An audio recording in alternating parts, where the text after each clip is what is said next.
Muy feliz día para todos, espero que se encuentren muy bien. Hoy vamos a comenzar con un nuevo libro que me han recomendado mucho y que lo voy a leer con ustedes para ver de qué se trata. Y el título es El poder de la hora de Eckhart Tolle, un camino hacia la realización espiritual. Así que vamos a comenzar con el capítulo número 1. Séntate cómodo, cómoda para disfrutar de esta lectura. Este capítulo se titula Usted no es su mente. 1. El mayor obstáculo para la iluminación. La iluminación, ¿qué es eso? Un mendigo había estado sentado más de 30 años a la orilla de un camino. Un día pasó por allí un desconocido. Una monedita, murmuró mecánicamente el mendigo, alargando su vieja gorra de béisbol. No tengo nada que darle, dijo el desconocido. Después preguntó, ¿qué es eso en lo que está sentado? Nada, contestó el mendigo. Solo una caja vieja. Me he sentado en ella desde que tengo memoria. ¿Alguna vez ha mirado lo que hay dentro? Preguntó el desconocido. No, dijo el mendigo. ¿Para qué? No hay nada dentro. Échele una ojeada, insistió el desconocido. El mendigo se las arregló para abrir la caja. Con asombro, incredulidad y alborozo, vio que la caja estaba llena de oro.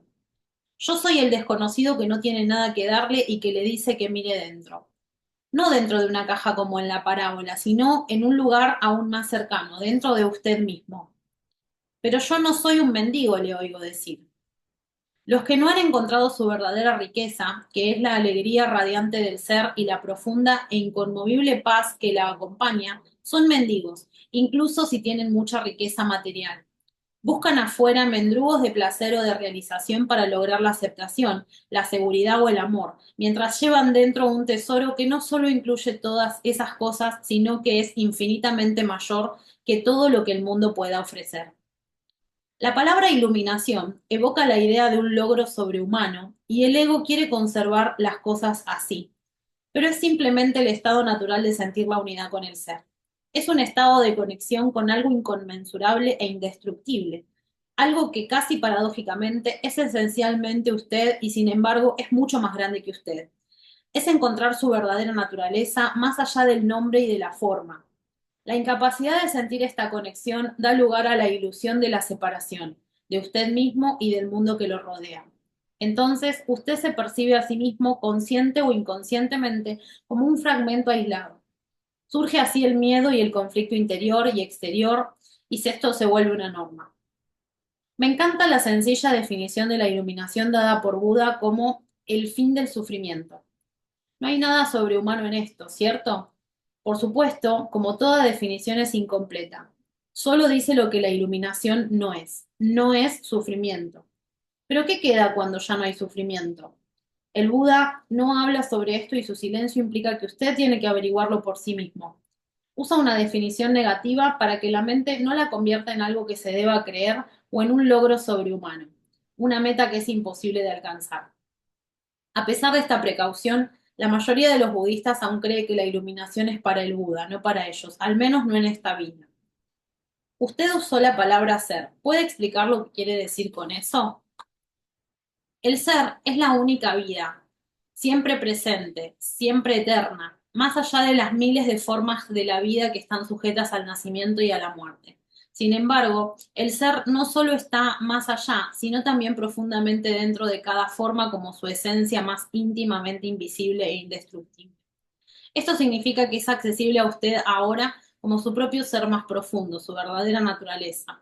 Pero no busque captarlo con la mente, no trate de entenderlo. Usted puede conocerlo solo cuando la mente está inmóvil, cuando usted está presente. Cuando su atención está completa e intensamente en el ahora se puede sentir el ser, pero nunca puede ser entendido mentalmente.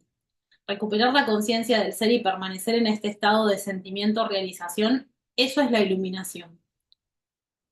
Cuando usted dice ser, ¿está hablando de Dios? Y si es así, ¿por qué no lo dice? La palabra Dios se ha vuelto vacía de significado a través de miles de años de mal uso. Yo la uso a veces, pero lo hago poco. Por mal uso entiendo que las personas que nunca han tenido ni atisbo del reino de lo sagrado, de la infinita vastedad que hay detrás de esta palabra, la usan con gran convicción como si supieran de qué están hablando. o argumentan contra él, como si supieran qué es lo que están negando. Ese mal uso da lugar a creencias y afirmaciones absurdas y a engaños del ego tales como mi o nuestro Dios es el único Dios verdadero y tu Dios es falso. O la famosa afirmación de Nietzsche, Dios ha muerto. La palabra Dios se ha convertido en un concepto cerrado. En el momento en que se pronuncia se crea una imagen mental. Quizás ya no la de un anciano de barba blanca, pero sí una representación mental de alguien o algo externo a uno y casi inevitablemente algo o alguien masculino. Ni Dios, ni ser, ni ninguna otra palabra pueden definir o explicar la inefable realidad que hay detrás de ellas.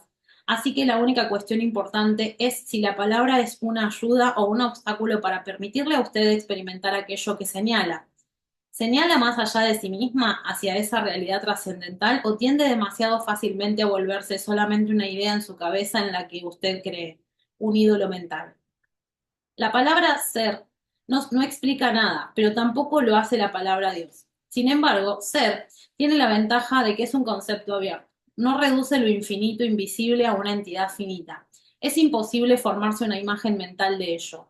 Nadie puede reclamar la posesión exclusiva del ser.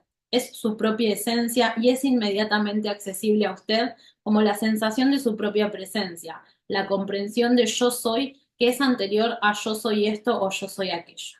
Así que hay solamente un pequeño paso de la palabra ser a la experiencia del ser.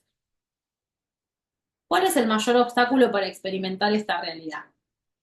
La identificación con su mente, que hace que el pensamiento se vuelva compulsivo. No ser capaz de dejar de pensar es una calamidad terrible, pero no nos damos cuenta de ello, así que se considera normal. Este ruido mental incesante nos impide encontrar ese reino de quietud interior que es inseparable del ser. También crea un falso ser hecho por la mente que arroja una sombra de temor y de sufrimiento. Observaremos todo esto con más detalle posteriormente. El filósofo Descartes creía que había encontrado la verdad fundamental cuando hizo su famosa aseveración pienso, luego existo. De hecho, había dado expresión al error básico, equiparar pensar, ser e identidad con pensamiento. El pensador compulsivo, lo que quiere decir casi todo el mundo, vive en un estado de separación aparente, en un mundo enfermizamente complejo de problemas y conflictos continuos, un mundo que refleja la creciente fragmentación de la mente. La iluminación es un estado de totalidad, de estar en unión y por lo tanto en paz, en unión con la vida en su aspecto manifestado, el mundo, así como con su ser más profundo y con la vida no manifestada, en unión con el ser. La iluminación no es solo el fin del sufrimiento y del conflicto continuo interior y exterior, sino también el fin de la temible esclavitud del pensamiento incesante. ¡Qué increíble liberación! La identificación con su mente crea una pantalla opaca de conceptos, etiquetas, imágenes, palabras, juicios y definiciones que bloquea toda relación verdadera. Se interpone entre usted y su propio yo, entre usted y su prójimo, entre usted y la naturaleza, entre usted y Dios. Es esta pantalla de pensamiento la que crea la ilusión de la separación, la ilusión de que existe usted y un otro totalmente separado. Entonces, olvida el hecho esencial de que bajo el nivel de las apariencias físicas y de las formas separadas, usted es uno con todo lo que es. Con olvidar, quiero decir que usted ya no puede sentir esta unidad como una realidad autoevidente. Puede que crea que es verdad, pero ya no sabe qué es verdad. Una creencia puede ser consoladora, sin embargo, solo a través de su propia experiencia se vuelve liberadora. Pensar se ha vuelto una enfermedad. La enfermedad ocurre cuando las cosas se desequilibran. Por ejemplo, no hay nada malo en que las células se multipliquen y dividan en el cuerpo, pero cuando este proceso continúa sin tener en consideración el organismo total, las células proliferan y tenemos una enfermedad. Nota. La mente es un instrumento magnífico si se usa correctamente. Utilizada en forma inadecuada, sin embargo, se vuelve muy destructiva. Para decirlo en forma más exacta, no es tanto que usted la utilice inadecuadamente. Generalmente usted no la utiliza en absoluto, ella lo utiliza a usted. Esa es la enfermedad. Usted cree que usted es su mente. Ese es el engaño. El instrumento se ha apoderado de usted. No estoy del todo de acuerdo. Es cierto que tengo muchos pensamientos inútiles como la mayoría de las personas, pero todavía puedo escoger usar mi mente para lograr cosas y lo hago todo el tiempo. Solo porque puede resolver un crucigrama o construir una bomba atómica no quiere decir que usted use su mente. Así como a los perros les encanta roer huesos, a la mente le encanta hincarle el diente a los problemas. Por eso hace crucigramas y construye bombas atómicas. Usted no tiene interés en ninguna de estas dos cosas. Déjeme preguntarle esto. ¿Puede liberarse de su mente a voluntad? ¿Ha encontrado el botón de apagar? ¿Usted se refiere a dejar de pensar completamente? No, no puedo, excepto quizás por un momento. Entonces la mente lo está usando. Usted está identificado inconscientemente con ella, de forma que ni siquiera sabe que es su esclavo. Es casi como si usted estuviera poseído sin saberlo y por lo tanto toma la entidad que lo posee por usted mismo. El comienzo de la libertad es la comprensión de que usted no es la entidad que lo posee, el que piensa. Saber esto le permite observar esta entidad. En el momento en que usted empieza a observar al que piensa, se activa un nivel más alto de conciencia. Entonces usted comienza a darse cuenta de que hay un vasto reino de inteligencia más allá del pensamiento. El pensamiento es solo un minúsculo aspecto de esa inteligencia. También se da cuenta de que todo lo que importa verdaderamente, la belleza, el amor, la creatividad, la alegría, la paz interior, surgen de un lugar más allá de la mente. Usted comienza a despertar. Liberarse de su mente. ¿Qué quiere usted decir exactamente con observar al que piensa? Cuando alguien va al médico y dice, oigo una voz en mi cabeza, probablemente lo remitirán a un psiquiatra. El hecho es que, de forma muy similar, prácticamente todo el mundo oye una voz o varias voces en su cabeza, todo el tiempo. Los procesos involuntarios de pensamiento que usted no se da cuenta que puede detener. Los monólogos o diálogos continuos. Usted probablemente se ha cruzado en la calle con locos que hablan o murmuran para sí mismos incesantemente. Bueno, esto no es muy diferente de lo que usted y otras personas normales hacen, excepto por el hecho de que usted no lo hace en voz alta. La voz comenta, especula, juzga, compara, se queja, acepta, rechaza y así sucesivamente. La voz no es necesariamente relevante para la situación en la que usted se encuentra en este momento. Puede estar revisando el pasado reciente o lejano o ensayando o imaginando posibles situaciones futuras. En ese caso, frecuentemente imagina resultados negativos o problemas. Este proceso se llama preocuparse. A veces esta pista de sonido va acompañada por imágenes visuales o películas mentales. Incluso si la voz es relevante para la situación del momento, la interpretará de acuerdo con el pasado. Esto se debe a que la voz pertenece a su mente condicionada, que es el resultado de toda su historia pasada, así como el escenario mental de la cultura colectiva que usted heredó. Así, usted ve y juzga el presente con los ojos del pasado y obtiene una visión de él totalmente distorsionada. No es raro que esa voz sea el peor enemigo de la persona. Muchos viven con un torturador en la cabeza que continuamente los ataca y los castiga y les drena la energía vital. Esto causa sufrimiento e infelicidad, así como enfermedad. Lo bueno es que usted puede liberarse de su mente. Esa es la única liberación verdadera. Usted puede dar el primer paso ahora mismo. Empiece por oír la voz de su cabeza tan a menudo como pueda. Preste atención especial a cualquier patrón de pensamiento repetitivo. Esos viejos discos que han sonado en su cabeza quizá durante años. Eso es a lo que llamo observar lo que se piensa, que es otra forma de decir escuche la voz de su cabeza. Esté allí como si fuese un testigo. Cuando usted escuche esta voz, hágalo imparcialmente. Es decir, no juzgue. No juzgue o condene lo que oye, porque hacerlo significaría que la misma voz ha vuelto a entrar por la puerta trasera. Pronto empezará a darse cuenta de esto. Está la voz y estoy yo escuchándola, observándola. Esta comprensión del yo soy, esta sensación de su propia presencia, no es un pensamiento, surge más allá de la mente. Así pues, cuando usted escucha un pensamiento, usted es consciente no solo del pensamiento, sino de usted mismo como testigo de él. Ha aparecido una nueva dimensión de conciencia. Mientras oye el pensamiento, usted siente una presencia consciente, su ser más profundo, más allá o debajo del pensamiento, como quien dice. El pensamiento entonces pierde su poder sobre usted y rápidamente se calma, porque usted ya no le da energía a la mente por medio de la identificación con ella. Este es el comienzo del fin del pensamiento involuntario y compulsivo. Cuando un pensamiento pierde fuerza, usted experimenta una discontinuidad de la corriente mental, una brecha de no mente. Al principio las brechas serán cortas, unos segundos tal vez, pero gradualmente se harán más largas. Cuando ocurren estas rupturas, usted experimenta cierta quietud y paz dentro de usted. Es el comienzo de un estado natural de percepción de la unidad con el ser, que generalmente está oscurecida por la mente. Con la práctica, la sensación de quietud y paz se hará más profunda. De hecho, esta profundidad no tiene fin. También sentirá una sutil emanación de gozo que surge de lo profundo de su interior, el gozo del ser. No se trata de un estado de trance en absoluto. Aquí no hay pérdida de conciencia, es todo lo contrario. Si el precio de la paz fuera una disminución de su conciencia y el precio de la quietud una falta de vitalidad y estado de alerta, no valdría la pena tenerlas. En este estado de unión interior, usted está mucho más alerta, más despierto que en el estado de identificación con la mente. Usted está completamente presente. También aumenta la frecuencia de vibraciones del campo de energía que da vida al cuerpo físico. Según profundiza en este reino de la no mente, como es llamado a veces en Oriente, usted crea un estado de conciencia pura.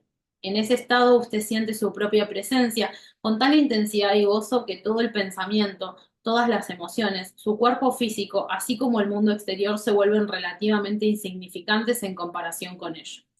Y sin embargo, no es un estado egoísta, sino un estado sin ego. Lo lleva a usted más allá de lo que antes consideraba su propio ser.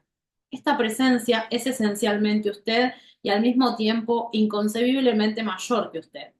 Lo que trato de expresar aquí puede sonar paradójico o incluso contradictorio, pero no puedo expresarlo de otra manera. En lugar de observar al que piensa, usted puede crear también una brecha en la corriente de la mente simplemente dirigiendo el foco de su atención hacia el ahora. Vuélvase intensamente consciente del momento presente. Esto es algo profundamente satisfactorio. De esa forma, usted aparta la conciencia de la actividad de su mente y crea una brecha de no mente en la que usted está muy alerta y consciente, pero no pensando. Esa es la esencia de la meditación. En su vida diaria, usted puede practicar esto tomando una actividad rutinaria que normalmente es solo un medio para un fin y prestarle su más completa atención, de modo que se convierta en un fin en sí misma. Por ejemplo, cada vez que usted suba y baje las escaleras de su casa o en su lugar de trabajo, ponga mucha atención a cada paso, a cada movimiento, incluso a su respiración. Esté totalmente presente. O cuando se lave las manos, preste atención a todas las percepciones sensoriales asociadas con la actividad. El sonido y tacto del agua, el movimiento de sus manos, el aroma del jabón y así sucesivamente. O cuando suba a su automóvil después de cerrar la puerta, haga una pausa de unos segundos y observe el flujo de su respiración. Hágase consciente de una sensación de presencia silenciosa pero poderosa. Hay cierto criterio por el que puede medir su éxito en esta práctica, el grado de paz que siente interiormente. Así pues, el único paso vital en su camino hacia la iluminación es este. Aprenda a dejar de identificarse con su mente. Cada vez que usted crea una brecha en el fluir de la mente, la luz de su conciencia se vuelve más fuerte. Un día puede que se sorprenda a sí mismo sonriendo a la voz de su cabeza como sonreiría ante las travesuras de un niño. Esto significa que ya no se toma en serio el contenido de su mente, puesto que el sentido de usted mismo no depende de él. La iluminación, elevarse por encima del pensamiento. Para sobrevivir en este mundo no es esencial el pensamiento. Su mente es un instrumento, una herramienta. Está ahí para utilizarla en una tarea específica y cuando se termina la tarea hay que dejarla de lado. Como se usa ahora, yo diría que el 80 o 90% del pensamiento de la mayoría de las personas es solo repetitivo e inútil, sino que por su naturaleza disfuncional y a menudo negativa, gran parte de él también es perjudicial. Observe su mente y descubrirá que esto es verdad. Ella causa una pérdida grave de energía vital. Este tipo de pensamiento compulsivo es en realidad una adicción. ¿Qué es lo que caracteriza una adicción? Simplemente esto. Usted ya no siente que puede elegir detener. Parece más fuerte que usted. También le da una sensación falsa de placer. Placer que inevitablemente se convierte en dolor. ¿Por qué habríamos de ser adictos al pensamiento? Porque usted está identificado con él, lo que significa que usted deriva su sentido de sí mismo del contenido y la propiedad de su mente. Porque cree que dejaría de ser si dejara de pensar. Según crece, usted forma una imagen mental de quién es usted basada en su condicionamiento personal y cultural. Podemos llamar a este ser fantasmal el ego. Consiste en actividad mental y solo se puede mantener activo por medio del pensamiento constante. El término ego significa diferentes cosas para las diferentes personas, pero cuando lo uso aquí significa falso ser, creado por la identificación con la mente. Para el ego, el momento presente casi no existe. Lo único que se considera importante es el pasado y el futuro. Esta inversión total de la verdad es la causante de que su modalidad ego, la mente, sea tan disfuncional. Está siempre preocupada por mantener el pasado vivo porque sin él, ¿quién es usted? Se proyecta constantemente hacia el futuro para asegurar su supervivencia y para buscar algún tipo de alivio o de realización en él. Dice, un día, cuando esto, aquello o lo demás allá ocurra, voy a sentirme bien, feliz, en paz. Incluso cuando el ego parece estar ocupado con el presente, no es el presente lo que ve. Lo percibe en forma completamente errónea porque lo observa con los ojos del pasado. O reduce el presente a un medio para lograr un fin que siempre está en el futuro proyectado por la mente. Observe su mente y verá que es así como funciona.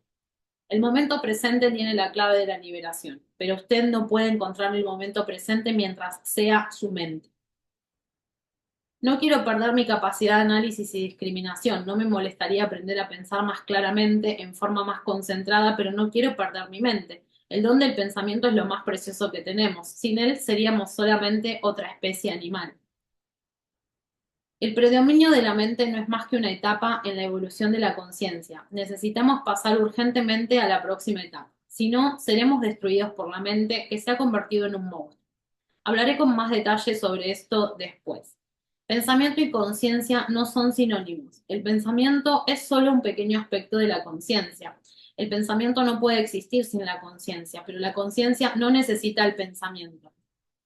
La iluminación significa levantarse por encima del pensamiento, no caer a un nivel inferior del pensamiento, el nivel de un animal o una planta. En el estado iluminado, usted todavía usa la mente pensante cuando la necesita, pero en una forma mucho más enfocada y efectiva que antes. La usa sobre todo con fines prácticos, pero está libre del diálogo interno involuntario y hay una quietud interior. Cuando usted usa la mente y particularmente cuando se necesita una solución creativa, usted oscila unos cuantos minutos entre el pensamiento y la quietud, entre la mente y la no mente. La no mente es conciencia sin pensamiento. Solo de esta forma es posible pensar creativamente, porque solo de esta forma el pensamiento tiene poder real. El pensamiento solo, cuando no está conectado con el reino mucho más vasto de la conciencia, se vuelve estéril rápidamente, insensato, destructivo. La mente es esencialmente una máquina de supervivencia, ataque y defensa contra otras mentes, recoger, almacenar y analizar información. Eso es en lo que es buena, pero no es creativa en absoluto. Todos los artistas verdaderos, lo sepan o no, crean desde un lugar de no mente, de quietud interior. La mente entonces da forma a la visión o impulso creativo. Incluso los grandes científicos han dicho de sus grandes logros, eh, entre los matemáticos más eminentes de Norteamérica, incluido Einstein, para conocer sus métodos de trabajo, fue que el pensamiento juega solo un papel subordinado en la breve y decisiva fase del acto creativo en sí mismo. Así pues, yo diría que la sencilla razón por la que la mayoría de los científicos no son creativos no es porque no saben pensar, sino porque no saben cómo dejar de pensar. No fue por medio de la mente, del pensamiento, como el milagro de la vida sobre la tierra o el de su propio cuerpo fueron creados y se sostienen. Hay claramente una inteligencia trabajando que es mucho más grande que la mente. ¿Cómo puede una simple célula humana que mide 1/1000 de pulgada contener instrucciones en su ADN que llenarían 1000 libros de 600 páginas? Cuanto más aprendemos sobre el funcionamiento del cuerpo, más descubrimos cuán vasta es la inteligencia que funciona en él y qué poco conocemos. Cuando la mente se vuelve a conectar con esto, se vuelve una herramienta sumamente maravillosa. Entonces le sirve a algo más grande que ella misma. La emoción, la reacción del cuerpo a su mente. Y las emociones, me siento atrapado más en mis emociones que en la mente. La mente, en la forma en que uso la palabra, no es solamente el pensamiento, incluye sus emociones, así como todos los patrones de reacción inconscientes de tipo mental emocional. La emoción surge en el punto en que se encuentra la mente y el cuerpo. Es la reacción del cuerpo a su mente, o podríamos decir un reflejo de su mente en el cuerpo. Por ejemplo, un pensamiento de ataque o un pensamiento hostil creará un aumento de energía en el cuerpo al que llamamos cólera. El cuerpo se alista a luchar. El pensamiento de que usted está siendo amenazado física o psicológicamente hace que el cuerpo se contraiga y ese es el aspecto físico de lo que llamamos miedo. La investigación ha mostrado que las emociones fuertes incluso producen cambios en la bioquímica del cuerpo. Estos cambios bioquímicos representan el aspecto físico o material de la emoción. Por supuesto, usted no es consciente habitualmente de todos sus patrones de pensamiento y a menudo solo observando sus emociones puede hacerlos conscientes. Cuanto más identificado esté con su pensamiento, sus gustos y sus odios, sus juicios e interpretaciones, es decir, cuanto menos presente esté como la conciencia que observa, más fuerte será la carga de energía emocional, sea usted consciente de ello o no. Si usted no puede sentir sus emociones, si está desconectado de ellas, eventualmente las experimentará en un nivel puramente físico, como un problema o un síntoma físico. Se ha escrito mucho sobre esto en los últimos años, así que no necesitamos entrar en ello aquí. Un patrón emocional inconsciente puede incluso manifestarse como un evento externo que aparentemente le sucede a usted. Por ejemplo, he observado que la gente que lleva dentro mucha ira sin ser consciente de ella y sin expresarla, tiene más posibilidad de ser atacada, verbal o incluso físicamente por otras personas iracundas y a menudo sin razón aparente. Tienen una fuerte emanación de ira que ciertas personas reciben subliminalmente y que dispara su propia ira latente. Si usted tiene dificultad para sentir sus emociones, empiece por concentrar su atención en el campo de energía interior de su cuerpo. Sienta el cuerpo desde dentro. Esto también lo pondrá en contacto con sus emociones. Exploraremos esto con más detalle más adelante. Usted dice que una emoción es el reflejo de la mente en el cuerpo, pero a veces hay un conflicto entre ambos. La mente dice no mientras la emoción dice sí o al contrario. Si usted quiere conocer realmente su mente, el cuerpo le dará siempre un reflejo verdadero, así que observe la emoción o más bien siéntala en su cuerpo. Si hay un conflicto aparente entre ellos, el pensamiento será la mentira, la emoción será la verdad. No la verdad última sobre quién usted es, pero sí la verdad relativa de su estado mental en ese momento. El conflicto entre los pensamientos superficiales y los procesos mentales inconscientes es ciertamente común. Puede que usted ni siquiera sea capaz de traer a la conciencia en forma de pensamiento su actividad mental inconsciente, pero ésta siempre se reflejará en el cuerpo como una emoción y esto sí puede ser consciente. Observar una emoción de este modo es básicamente lo mismo que escuchar o observar un pensamiento, como describí anteriormente. La única diferencia es que mientras un pensamiento está en su mente, una emoción tiene un fuerte componente físico, por lo tanto, se siente primariamente en el cuerpo. Entonces usted puede permitir que la emoción esté allí sin ser controlado por ella. Usted ya no es la emoción, usted es el observador, la presencia que observa. Si usted practica esto, todo lo que es inconsciente en usted saldrá a la luz de la conciencia. Así pues, observar nuestras emociones es tan importante como observar nuestros pensamientos. Sí, convierta en un hábito preguntarse a sí mismo, ¿qué pasa dentro de mí en este momento? Esta pregunta lo orientará en la dirección correcta, pero no analice, simplemente observe. Enfoque su atención en el interior, sienta la energía de la emoción. Si no hay emoción presente, lleve su atención más profundamente al campo de energía interior de su cuerpo. Es la puerta de entrada al ser. Una emoción habitualmente representa un patrón de pensamiento amplificado y energizado, y puesto que a menudo es una carga energética excesiva, no es fácil inicialmente permanecer presente lo necesario para poder observarlo. Quiere apoderarse de usted y generalmente lo logra, a menos que haya suficiente presencia en usted. Si usted es empujado a la identificación inconsciente con la emoción por falta de presencia, lo que es normal, la emoción temporalmente se convierte en usted. A menudo se crea un círculo vicioso entre su pensamiento y la emoción, se alimentan recíprocamente. El patrón de pensamiento crea un reflejo magnificado de sí mismo en forma de emoción y la frecuencia vibratoria de la emoción continúa alimentando el patrón de pensamiento original. Al permanecer mentalmente en la situación, evento o persona que percibimos como causa de la emoción, el pensamiento le brinda la energía a la emoción que a su vez energiza el patrón de pensamiento y así sucesivamente. Básicamente, todas las emociones son modificadas de una emoción, son modificaciones de una emoción primordial, indiferenciada, que tiene su origen en la pérdida de conciencia de quién es usted más allá del nombre y de la forma. Por su naturaleza indiferenciada, es difícil encontrar un nombre que describa precisamente esta emoción. Miedo se aproxima, pero además de una sensación continua de amenaza, también incluye un profundo sentido de abandono y falta de plenitud. Puede ser mejor usar un término que es indiferenciado, al igual que esta emoción básica, y llamarla simplemente sufrimiento. Una de las principales tareas de la mente es combatir o suprimir este sufrimiento emocional, lo cual es una de las razones para su incesante actividad, pero todo lo que puede lograr es ocultarlo temporalmente. De hecho, cuanto más se esfuerza la mente por librarse del sufrimiento, mayor es este. La mente nunca puede encontrar la solución ni puede permitirse dejar que usted la encuentre, porque ella misma es una parte intrínseca del problema. Imagine a un jefe de policía tratando de encontrar a un pirómano cuando el pirómano es el jefe de policía.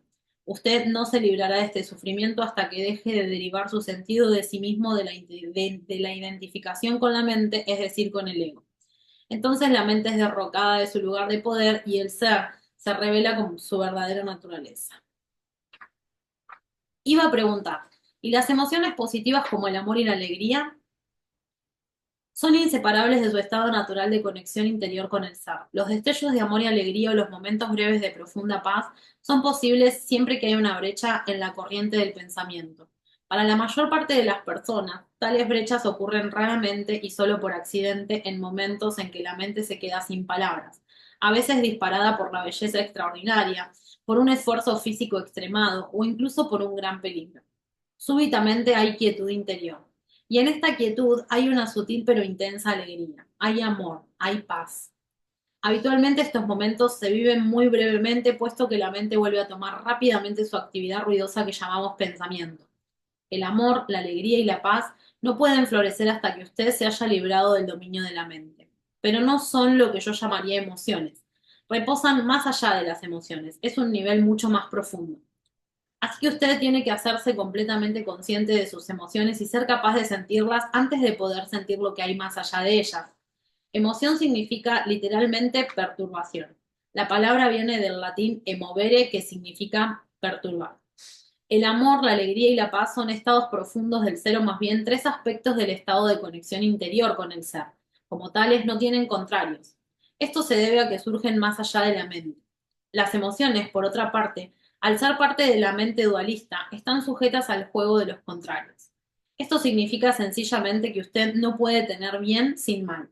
Así pues, en la condición no iluminada, identificada con la mente, lo que a veces se llama erróneamente alegría es el breve placer habitual del ciclo continuamente alternante del sufrimiento-placer. El placer se deriva siempre de algo que está fuera de usted, mientras que la alegría surge de dentro. Lo mismo que le brinda placer hoy puede brindarle dolor mañana, o puede abandonarlo, así que su ausencia le traerá dolor. Y lo que a menudo se llama amor puede ser placentero y estimulante por un tiempo, pero es un asidero adictivo, una condición extremadamente pasada, una condición extremadamente menesterosa que puede convertirse en su contraria en un instante.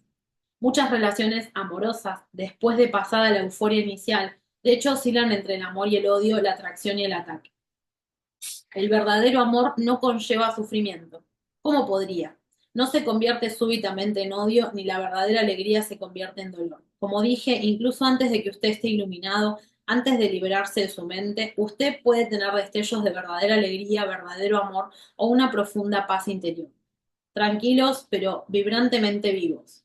Estos son aspectos de su verdadera naturaleza que está habitualmente oscurecida por la mente.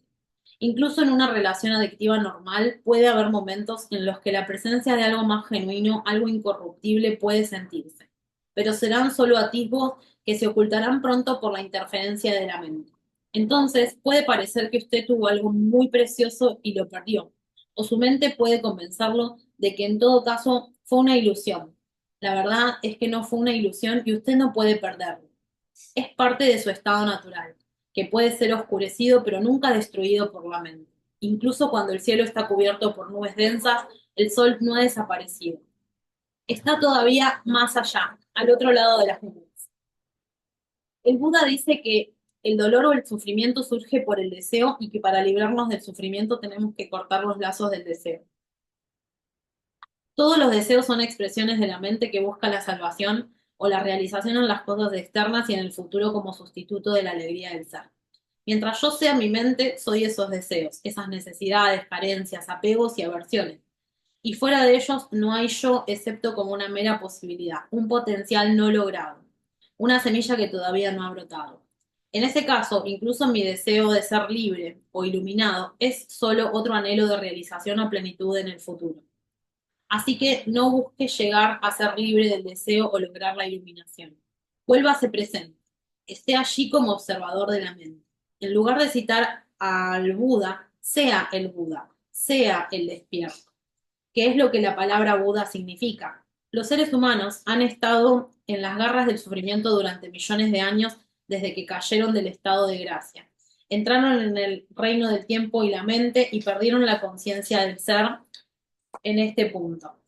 Empezaron a percibirse a sí mismos como fragmentos sin significado en un universo ajeno, separados de la fuente y de los demás. El sufrimiento es inevitable mientras usted esté identificado con su mente. Es decir, mientras usted esté inconsciente, espiritualmente hablando. Hablo aquí principalmente del sufrimiento emocional, que es también la causa principal del sufrimiento físico y de las enfermedades físicas. El resentimiento, el odio, la autocompasión, la culpa, la ira, la depresión, los celos y así sucesivamente, incluso la más leve irritación, son todas formas de sufrimiento. Y todo placer o elevación emocional contiene en sí mismo la semilla del dolor, su contrario inseparable, que se manifiesta con el tiempo. Cualquiera que haya tomado drogas para sentirse bien sabrá que la animación eventualmente se convierte en depresión, que el placer se transforma en alguna forma de dolor. Muchas personas saben también por experiencia propia cuán difícil, cuán fácil y rápidamente una relación íntima puede pasar de ser una fuente de placer a una fuente de dolor. Vistos desde una perspectiva más alta, los polos positivo y negativo son caras de la misma moneda. Ambos son partes del sufrimiento subyacente que es inseparable del estado de conciencia egotista de identificación con la mente. Hay dos niveles de sufrimiento, el sufrimiento que usted crea ahora y el sufrimiento del pasado que vive todavía en su mente y su cuerpo. Ahora quiero hablar de cómo dejar de crear sufrimiento en el presente y cómo disolver el sufrimiento del pasado. Bueno, nos vemos en el próximo capítulo, en el capítulo 2. Espero que este les haya gustado. Que tengan un hermoso día.